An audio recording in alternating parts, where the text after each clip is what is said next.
Updates చూద్దాం. AP CM చంద్రబాబుతో Bharat petroleum corporation ప్రతినిధులు భేటీ ముగిసింది. బీపీసీఎల్ చైర్మన్ ఎండీ కృష్ణకుమార్ సంస్థ ప్రతినిధులతో బాబు చర్చించారు. ఏపీలో పెట్రోల్ రిఫైనరీ పరిశ్రమ ఏర్పాటుపై సీఎంతో ప్రధానంగా చర్చ జరిగింది. సుమారు 60,000 కోట్లతో రిఫైనరీ ఏర్పాటు అంశంపై సంప్రదింపులు జరిగాయి. రాష్ట్రంలో చమురు శుద్ధి కర్మాగారం, పెట్రోకెమికల్ కారిడార్ ఏర్పాటుపై కూడా బాబు చర్చించినట్టుగా తెలుస్తోంది.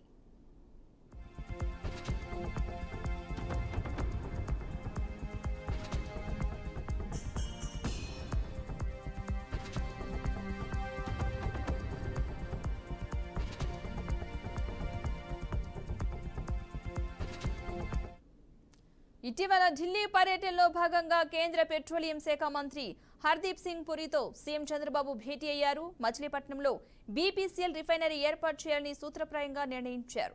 ఈ నేపథ్యంలో బీపీసీఎల్ ప్రతినిధులు సీఎంను కలిశారు.